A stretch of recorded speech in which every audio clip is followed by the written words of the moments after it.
Okay, I'm going to do the final exam review over a few videos. So I'm just going to dive right in. I may or may not do every single little thing, but go ahead and follow along and we'll get ready for your final. So the transformations unit, this one here, the big thing is to make sure that you know which one is the new one. The new shape, which is called the image, is always the one with the primes, and the other one is the pre-image that has no primes. So if I want to know what happened here to go from W to W prime, I'm going over 4 left, okay, and then I'm going to go down 3. So then my rule is X comma Y, this represents my original, and then an arrow which represents the change, the transformation. So for every single X, I'm going to subtract 4, and every single Y, I'm going to subtract 3, and that's what will cause it to move over and down. For this one here, again, let's see, these are the primes, so that is the new one.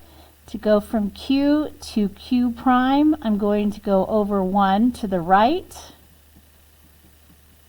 And then I'm going to go down 1, 2, 3, 4, 5, 6, 7 boxes. So my rule is X comma Y, and then X plus 1 and Y minus 7. Okay. All right, so this is going to be a rhombus, C, D, E, F, and these are the vertices. This is the pre-image, and we're going to go 270 degrees counterclockwise, and that will give us our new image. So you're going to be going in this direction, okay, counterclockwise. All of these X's are negative, the Y's are positive, so we're going to be starting in this quadrant here, and then we're going to be going 90, 180, and 270. I'm not going to take the time to graph on camera, but you should be able to do that. The rule, this is my original, and then the rule for that is going to be that the X and Y trade places, and then the X will take on the opposite sign. So this little negative is not a negative, it means opposite. So what I'm going to do is I'm going to take all of my Y values and I'm going to move them to the front. So I'm going to have positive 5, positive 7, positive 3, positive 1. That takes care of all of my Y values. Then I'm going to take all of my X values, I'm going to move them into this slot, but I'm going to change their sign. So if they're negative, they become positive, and if they're positive, they become negative. So this is going to become a positive 5, a positive 1, a positive 3, and a positive 7. These are our new ordered pairs. These are our original, and these are my new ones, and you can see that all of the X's are positive, all of the Y's are positive, and you do end up over here. All right, with this rectangle again, we are starting with, it looks like everything is negative, so it looks like we're starting in this quadrant right here.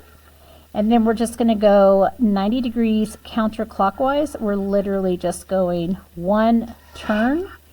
And let's see, the rule for that, X comma Y, the rule for that is that the X and the Y's trade places and the Y's take on their opposite sign. So this time I'm going to take all of my X's first and I'm going to load them here in this column. So negative 3, 0, negative 2, negative 5. That takes care of moving all of these X values into this slot. Then I'm going to take all the Y values from these original ordered pairs and I'm going to move them into the first slot, but I'm going to change their sign. So this will become a positive 1, and a positive 2, a positive 8, and a positive 7. All right. Then we notice all of our x's are positive, all of our y's are negative, so that is indeed quadrant 4. With a triangle, we have vertices ABC. We're going to, it looks like we're going to reflect it over the x-axis. So the x-axis, and I don't like how that's worded, but it is a reflection. So we're going to have, let's see, our top one here. Our original will be here and our new one will be down there. When you flip over the x-axis, the only thing changing is the sign of the y value. So your original rule is x comma y, and then x opposite y value. So I'm literally going to put -4, +4, and 5 for my x's. All of my y values are going to change signs. So -2 instead of positive, -7, and -1. That will be my new one. And then this rectangle is being reflected over the y-axis. All right, so with the y-axis, we're going in this direction or that direction. The only thing that's going to change is the sign of our x's. So our original and then the transformation, the x's will become the opposite sign and the y stays the same.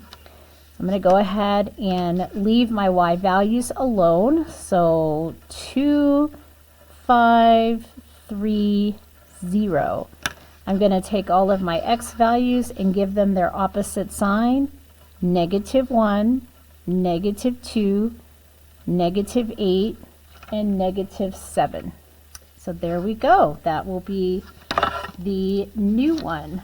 This is your y-axis, so it'll flip across there. All right, let's see what else we have.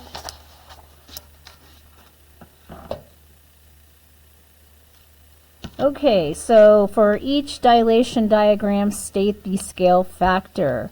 So scale factor, and often scale factor is given the letter K, and this is going to be new divided by old. You can do a new ordered pair, a new x or y divided by the old x or y. You can do a side, etc. These here, now, what I would do in this one is from 0, 0, this x right here is 2 units away.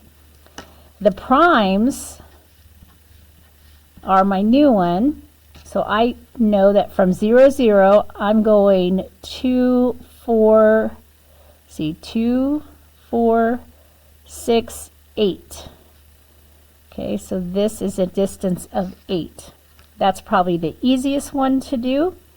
And so my new divided by old, that would be 8 divided by 2. So my scale factor would be 4. In this one here, I would look at the horizontal again, or you could look at the vertical. Doesn't really matter. In fact, we can do vertical on this one. The primes are the larger one. That's another thing. If your scale factor is bigger than 1, you are getting bigger. Okay? If your scale factor is in between 1 and 0, you are getting smaller.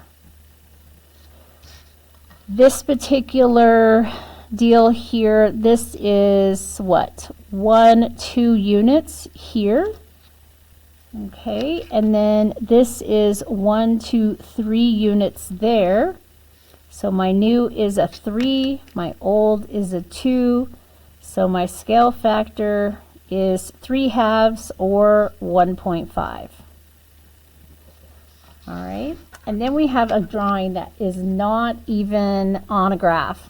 I know that this edge here is 1.5 and this edge is 4.5. Here are my primes. This is my new one.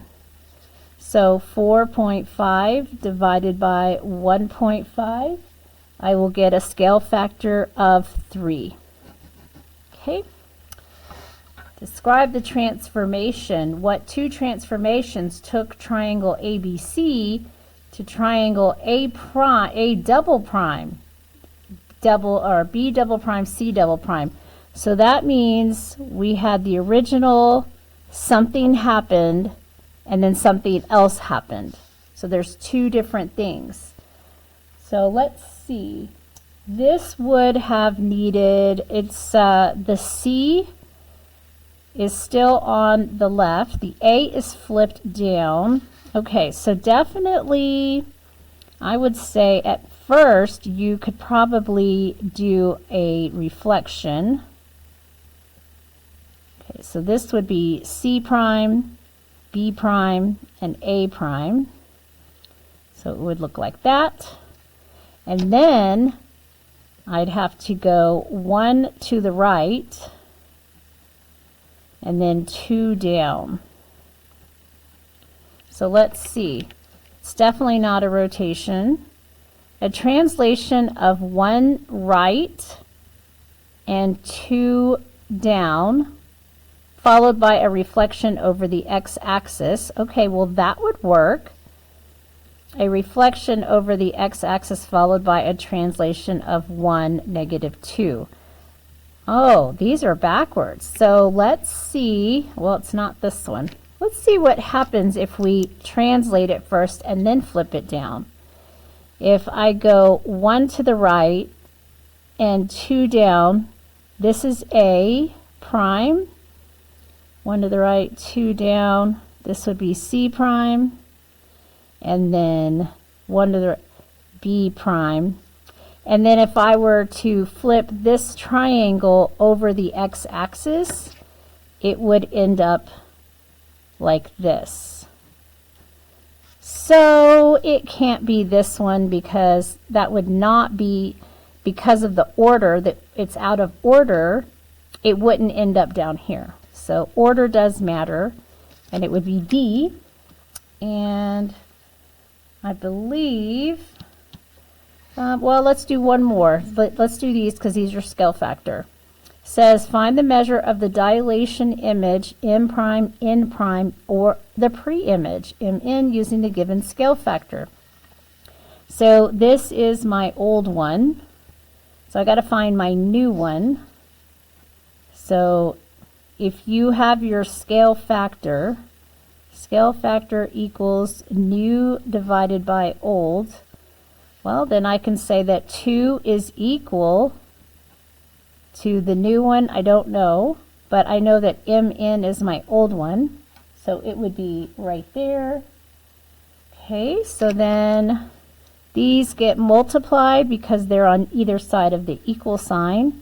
So the new one, which is my Mn, or M prime N prime, that is going to be 2 times 3, which is 6. In other words, it doubled in size. This is the new one, and we want the old one. Scale factor is 1/3. Okay, so if I double 3, I do get 6, and this is the math behind it. If I take 1/3 of 12, then the Mn would be a 4. So I'm just gonna, well, we want 1/3 of that. Let me do the math real quick. So we have new divided by old, scale factor is here. So this is 1/3, and I know the new one is 12. This is my old one, which is x. So x is, I'm going to be, when x is in the denominator, I am dividing. So 12 is going to get divided by 1/3, which really is 12 times 3. So I cannot take 1/3 I looked at that backwards earlier. 1/3 of the old one is 12. That's how I should have looked at it. So it's actually 36. All right, I'm going to stop the video here, and then I will post a new video.